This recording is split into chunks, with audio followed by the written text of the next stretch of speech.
دو لفظ جو دنیا میں کسی انسان کے لیے استعمال نہیں میں نے آخر میں چھوڑ دیا. کہنے لگی ابو معبد میں جب اس کو دیکھتی تھی نا تو میرے دیکھنے کی طلب اور بڑھ جاتی تھی, پھر جب دیکھتی تھی طلب اور بڑھ جاتی تھی. وہ جب تک کھڑے رہے میری آنکھ نہیں بھری. وسیم وسیم وسیم. ابو معبد میں جدھر سے دیکھتی تھی حسن ان کا غلام تھا, ہاتھ جوڑ کے کھڑا تھا. قسیم قسیم. قسیم اسے کہتے ہیں جس کو چاروں طرف سے حسن و جمال نے گھیرا ہوا ہو, اور وسیم اسے کہتے ہیں جس کو دیکھ کے نہ دل بھرے نہ آنکھ بھرے. دنیا کا ہر حسن تھوڑی دیر دیکھنے کے بعد خوبصورتی ختم, کشش ختم.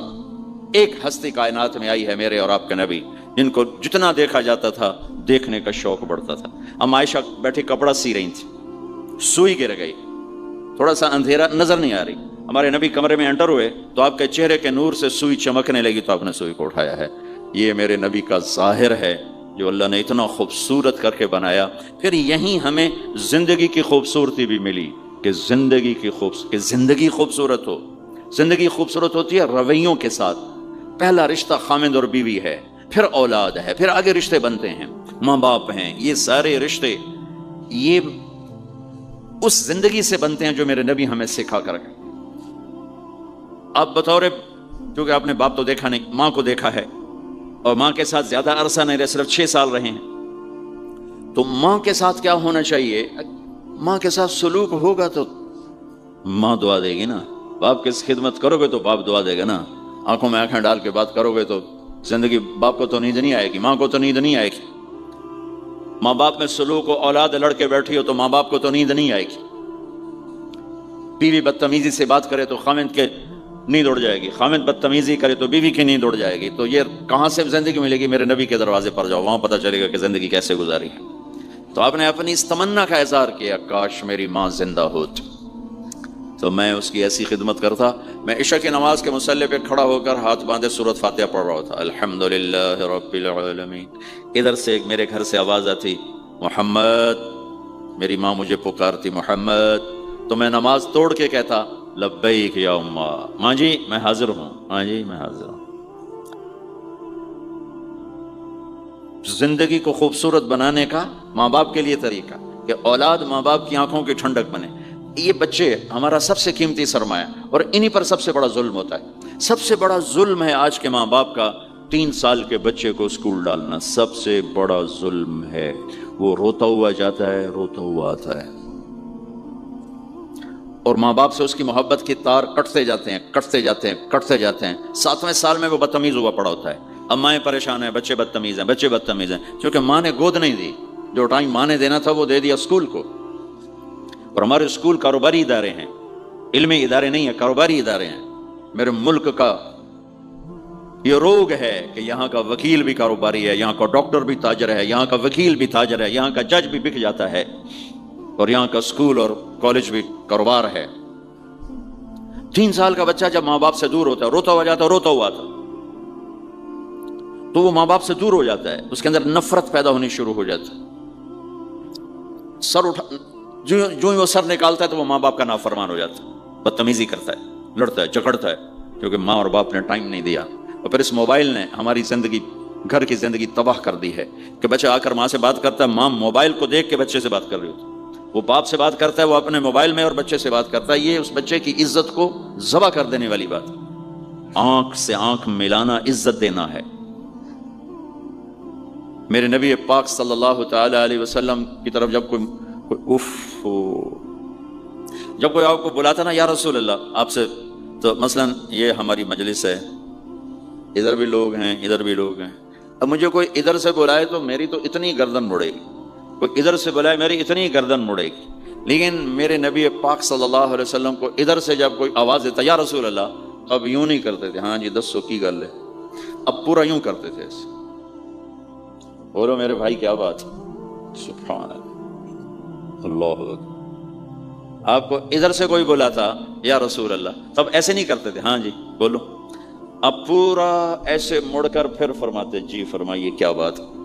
اب عام لوگوں کے ساتھ یہ فرماتے تھے, ہم تو اپنی اولاد کے ساتھ یہ نہیں کرتے, بیوی خامند کے ساتھ یہ نہیں کرتے, خامند بیوی کے ساتھ یہ نہیں کرتے.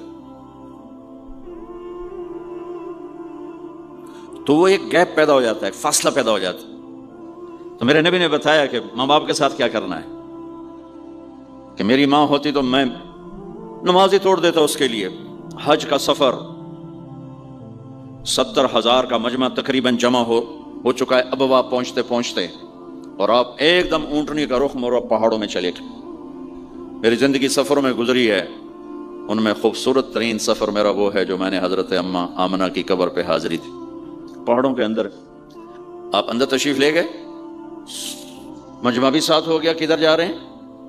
اونٹنی کو بٹھایا، پہاڑ ہے کچھ 40-50 فٹ اونچا، اس کے اوپر قدرتی ایسے ایک پلین بنا ہوا ہے جیسے اللہ نے پہلے سے سنبھال کے رکھا ہوا تھا.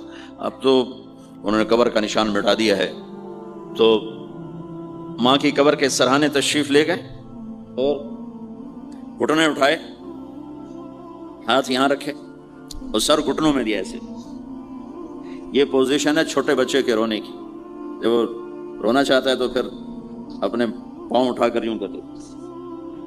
پھر اس کے بعد آپ ایک معصوم بچے کی طرح روئے، اور اتنا روئے کہ آپ کی ساری داڑھی آنسوں سے تر ہو گیا، آپ کا احرام تر ہو گیا، اور اپریل کی دھوپ تھی. اور آپ نے فرمایا میں آج رات یہیں قیام کروں گا.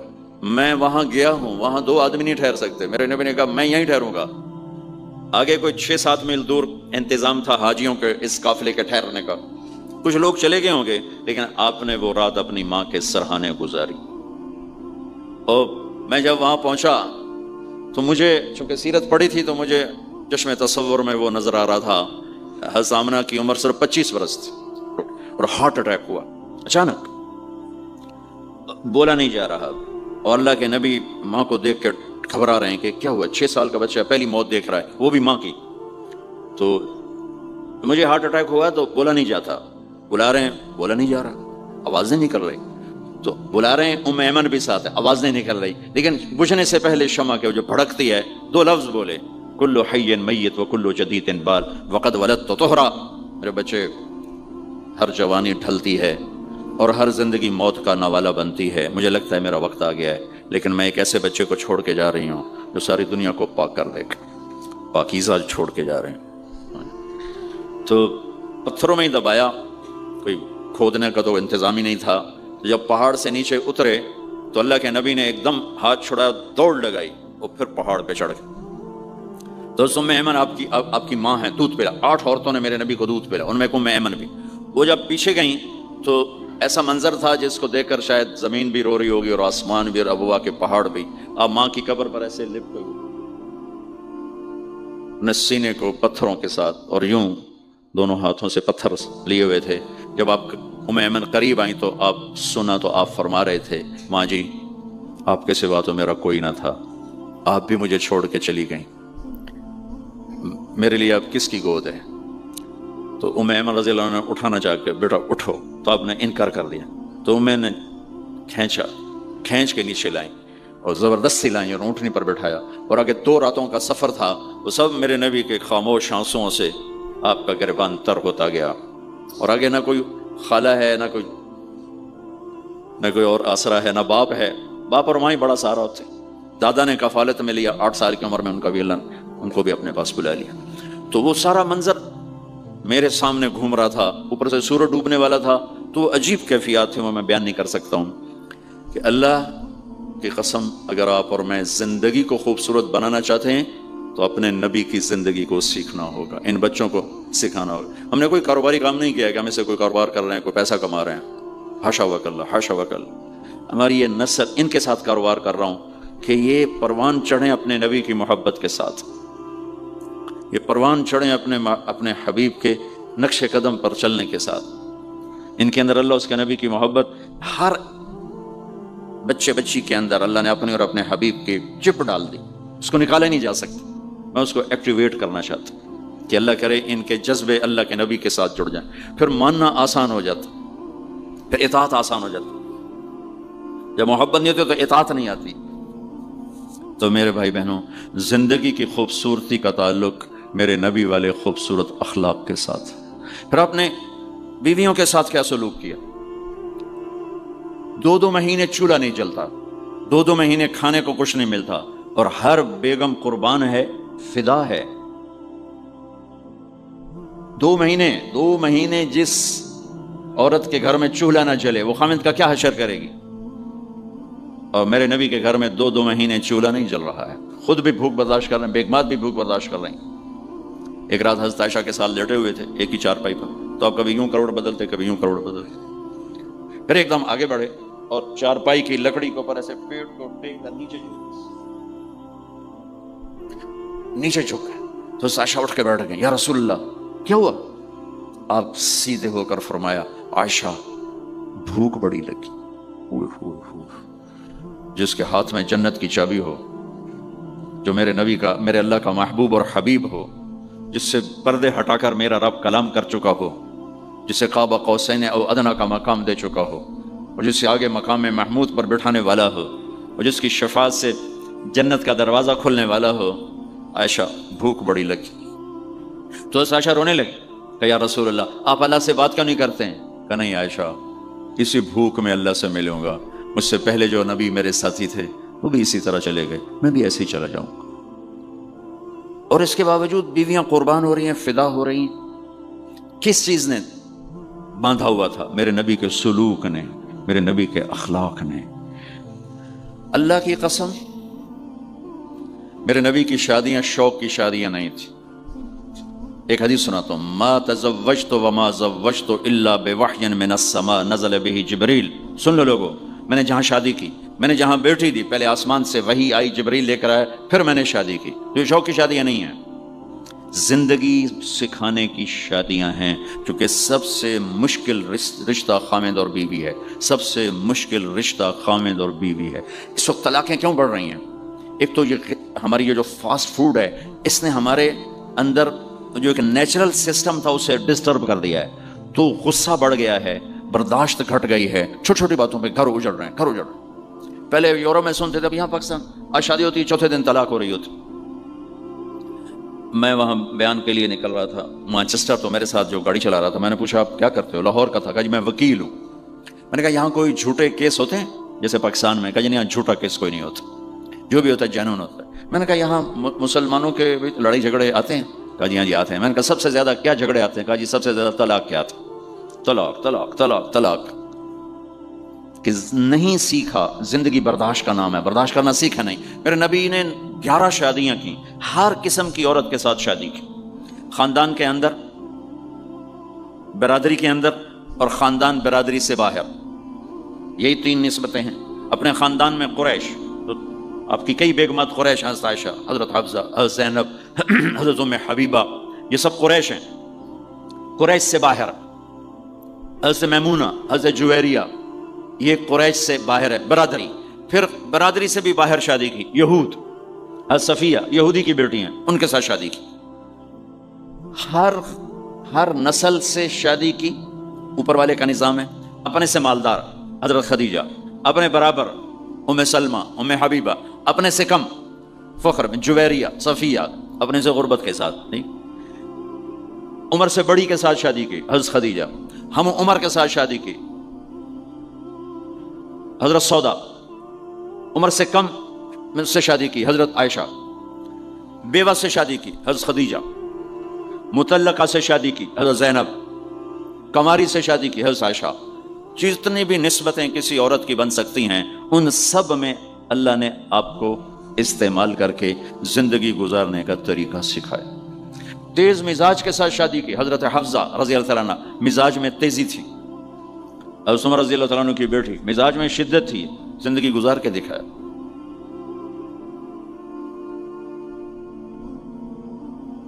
ایک آپ کو حدیث سناتا ہوں، اللہ کی قسم صرف ہمیں سکھانے کے لیے۔ جس ہستی نے اللہ کو آنکھوں سے دیکھ لیا ہو، اس کے لیے عورت کیا چیز ہے، دنیا کیا چیز۔ میرے نبی کا معراج کے بعد دنیا میں واپس آنا سب سے بڑا مجاہدہ اور قربانی ہے۔ جنت میں اللہ ہمیں نصیب کر، جب اللہ کا دیدار ہوگا تو اس کے بعد اللہ کی قسم جنت والوں کو جنت بھول، عورتوں کو خامد بھول جائیں گے، خامدوں کو بیویاں بھول جائیں گی، اور جنت کی ہر نعمت بھول جائے گی، صرف اللہ کو دیکھنے میں گم ہو جائیں گے۔ اور میرے نبی اپنی آنکھوں سے اللہ کو دیکھ کر آئے ہیں، ٹھیک ہو گیا۔ اب ایک حدیث سنو، عائشہ مجھے جب سے پتہ چلا ہے نا کہ تو جنت میں میری بیوی ہے، تو میرے لیے تو مرنا ہی آسان ہو گیا ہے۔ اللہ اکبر. یا عائش انہ لیہون علی ان اریتک زوجتی فی الجنہ. میرے رب کی قسم ہمیں آپ کو سمجھانے کے لیے، ہمیں آپ کو بتانے. عائشہ مجھے جب سے پتا چلا ہے نا کہ تو جنت میں میری بیوی ہے، مجھے تو مرنا اچھا لگنے لگا ہے، مجھے تو مرنا اچھا لگنے لگا ہے کہ تو جنت میں میری بیوی ہے. سبحان اللہ. ادھر اچھا جی جنت چی لبنی ہے جی، یہ جنت جا کے بھی یہ نالی رانا ہے. یہاں یہ باتیں سننے کو ملتی. اور میرا نبی کہہ رہا ہے عائشہ مجھے پتا چلا ہے کہ تو جنت میں میری بیوی ہے تو میرے لیے تو مرنا ہی آسان ہو گیا. سبحان اللہ. کیا خوبصورت، اللہ کی قسم یہ دلداری تھی.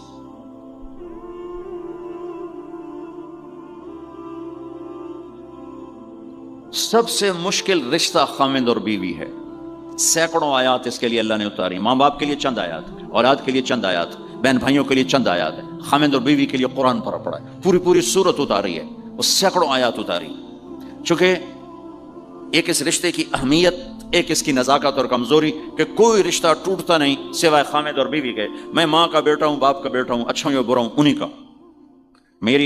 میرا نسب میری نافرمانی سے بدل نہیں سکتا. میں اللہ بخش کا بیٹا ہوں، میرا یہ نسب بدل نہیں سکتا، اچھا ہوں یا برا ہوں. اللہ ان کی قبر روشن کرے.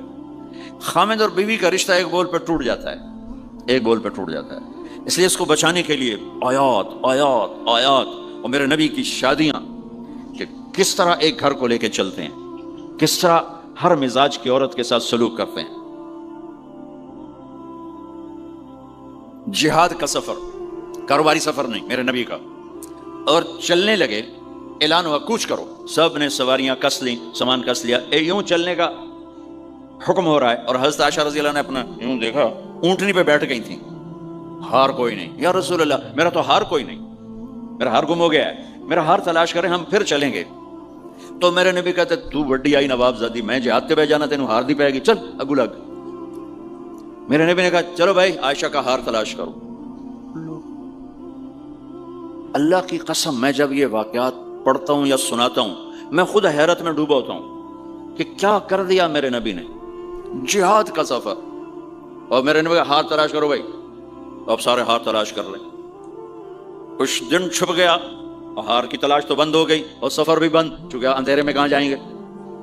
اور آپ کے ماتھے پہ شکن، عائشہ تیری وجہ سے ساری مصیبت ہے. اللہ دے بندی تو ہار دے مگر پہ گئی، کیڑی گل ہے ہار دی. ایک لفظ نہیں فرمایا. سارے قافلے نے قیام کیا. عشاء تک تو پانی تھا، وضو کا پانی ختم ہو گیا. عشاء مغرب عشاء پڑی کٹھی تو پانی ختم ہو گیا. اب پانی ختم ہو گیا تو فجر کی نماز آ رہی ہے، پانی کوئی نہیں ہے. تو سارے صحابہ نے ابو بکر پہ چڑھائی کی. اویک ہے تیری دھی تے مگر ساڑے نال کی بنی، ہن اسی نماز کی میں پڑھنی ہے، پانی تو ہے نہیں تے وضو کی میں کرنا ہے. اب ابو بکر کو غصہ چڑھا. ایک دم، وہ تو باپ تھے، وہ گھس گئے خیمے میں. آگے دیکھا تو اللہ کے نبی اما عائشہ کی گود میں سر رکھ کے سوئے ہوئے تھے، اور اما جی ایسے بیٹھی تھی، آپ کو سارا دیکھ رہی ہوں. اب بولیں تو خطرہ ہے آنکھ کھل جائے گی، اور غصہ بھی چڑھا ہوا ہے، باپ بھی ہیں. تو اب مجھے دیکھو کیا کر رہے تھے.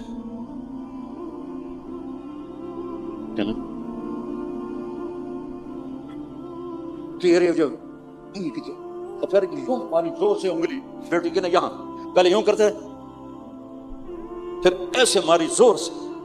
وہ کہنے کہ میں ایسے سخت ہو گئی تک میں ایسے نہ ہوں کہ اگر میں تھوڑا حرکت کی تو اللہ کے نبی کی آنکھ کھل جائے گی. تو ماری گا ٹھا ٹھا ٹھا، وہ منہ سے کہہ رہے،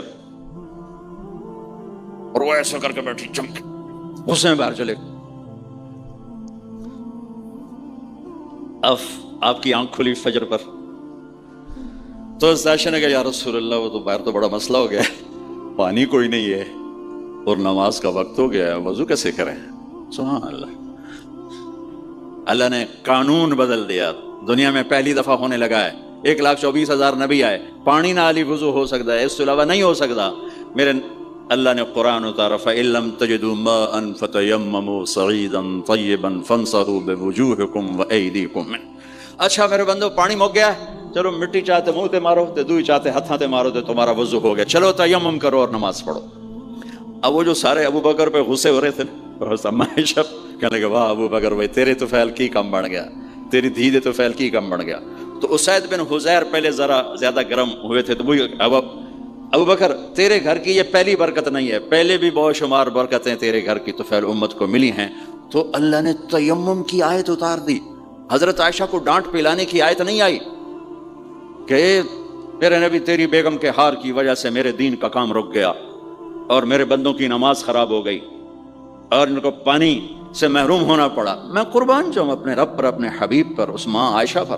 دنیا کی واحد عورت ہے جس کے سینے پر سر رکھ کر کسی نبی نے جان دی ہو. 1,24,000 نبیوں میں سے کوئی نہیں ہے جس کا سر بیگم کے سینے اور ٹھوڑی کے درمیان ہو اور اس کی جان اللہ نے نکالی ہو. واحد میرے آپ کے مات فی سحری و نحری، سحری و نحری، سحری و، کہ میرے چونکہ آپ ایسے بیٹھے تھی اور حبیب پاک آپ کے سینے پر یوں دراز تھے، نیم دراز اس طرح، اور آپ کا سر مبارک ٹھوڑی کے ساتھ لگ رہا تھا، ٹھوڑی کے ساتھ یہ جگہ یہاں لگ رہی تھی اور باقی یہاں تھی آپ اس طرح.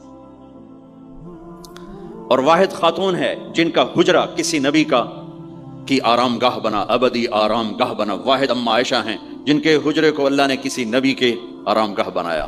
اور یہ واحد حجرہ ہے جہاں 70,000 فرشتہ صبح آ کے درود و سلام پڑھتا ہے اور شام تک پڑھتا ہے، اور شام کو 70,000 نیا آتا ہے اور صبح تک درود و سلام پڑھتا ہے اور واپس چلا جاتا ہے. کائنات اللہ جب مسلمان دنیا سے مٹ جائیں گے، مسجد نبوی مٹ جائے گی، بیت اللہ مٹ جائے گا، مدینے کی ایک اینٹ باقی نہیں بچے گی. مکہ کتنے بڑی بڑی بلڈنگیں، ایک اینٹ باقی نہیں بچے گی. اور وہاں سے گزرتے ہوئے لوگ کہیں گے لگتا ہے کدی آبادی ہوے گی، ایتھے لگتا ہے کدی آبادی ہوے گی. یہ زبانوں پہ ہوگا. جب سارے نشان مٹ جائیں گے اس وقت بھی 70,000 فرشتہ آ کے درود و سلام صبح سے شام تک پڑھے گا اور شام سے صبح تک پڑھے گا. یہ واحد میں خاتون ہیں عائشہ بنت ابی بکر جن کو اللہ نے یہ عزت بخشی. اور یہ واحد خاتون ہیں جب ان کے اوپر تہمت لگی، حضرت یوسف علیہ السلام پہ تہمت لگی تو بچے نے گواہی دی، حضرت مریم پہ تہمت لگی بیٹے نے گواہی دی، اور اما عائشہ پہ تہمت لگی تو اللہ نے گواہی دی. میں گواہ، اللہ گواہ بن کے آئے. تو اللہ نے کہا تیمم کرو بھائی. سارے خوش ہو گئے، سارے خوش ہو گئے. تو حضرت عائشہ نے کہا یا رسول اللہ اب میرا ہار چھوڑ دیں، اب چلیں. تب آپ نے کہا چلو بھائی کوچ کرو. اس سے زیادہ کوئی دلداری کا واقعہ پیش کر سکتا ہے؟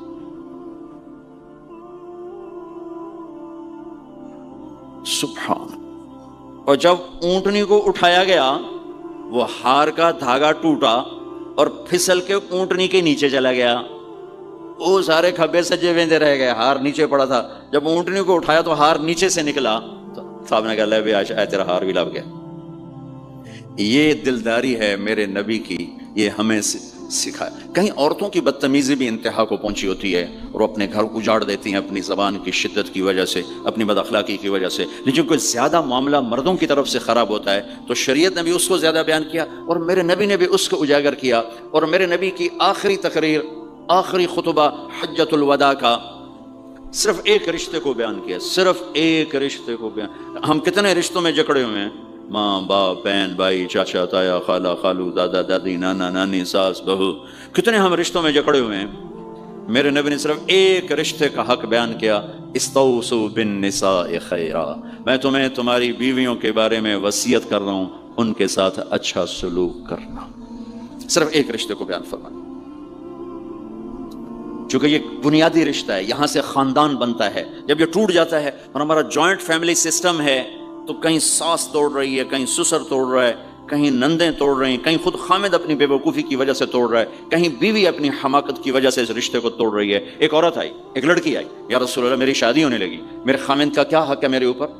دونوں طرف کی میرے نبی نے زندگی سکھائی. میرے نبی نے فرمایا تیرے خامد کے جسم پہ پھوڑے نکل آئیں، پھوڑوں میں گندا پانی جمع ہو جائے، پیپ جمع ہو جائے، اور تو زبان سے چاٹ چاٹ کے اس کے زخموں کو دھوئے تو بھی تو نے اپنے خامد کا حق ادا نہیں کیا ہے. دوسرا، لائف کو بیلنس کیا میرے نبی کہ ایک گھر کیسے چلتا ہے، وہ کس طرح خوبصورت بنتا ہے، وہ میرے نبی کے اخلاق ہیں. آپ سب سے ایک بات کرتا ہوں، برداشت کرنا سیکھ لیں، زندگی خوبصورت ہو جائے. صرف سارے اخلاق کو میں جمع کروں ایک لفظ میں، برداشت، اور اس کو شریعت میں صبر کرنا سیکھ لیں، زندگی خوبصورت ہو جائے گی. بچیاں ساس کی شکایت کر رہی ہوتی ہیں، کبھی خامند کی شکایت کر رہی ہوتی ہیں، کبھی اولاد ماں باپ کی شکایت کر رہی ہوتی ہے، کبھی اولاد ماں باپ کی شکایت کر رہے ہوتے ہیں. شکایتوں سے جہان بھرا پڑا ہے. آپ شکایتوں کو دفن کر کے ہونٹ سی لیں. صبر، آہ نہ کر لبوں کو سی، عشق ہے دل لگی نہیں، سینے پہ تیر کھائے جا، آگے قدم بڑھائے جا، یعنی زبان حال سے کہہ دے کہ ہاں ستائے جا. جو ستاتا ہے چپ ہو جاؤ، جو ستاتا ہے چپ ہو جاؤ. اللہ کی قسم آپ ایسی طاقت بنو گے کہ پہاڑ بھی راستہ دیں گے.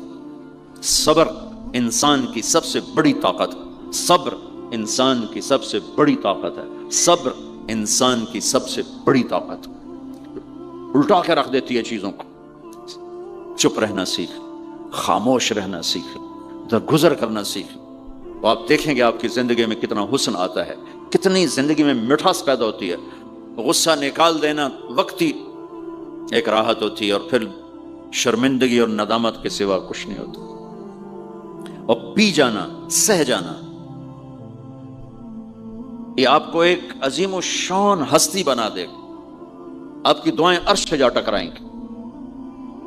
چپ رہنا ان بچوں کو سکھائیں، خاص طور پر اپنی بیٹیوں کو چپ رہنا سکھائیں کہ میں دکھ سے کہتا ہوں میرے دیس کا سسرالی معاشرہ ظالم ہے، ظالم ہے، ظالم ہے.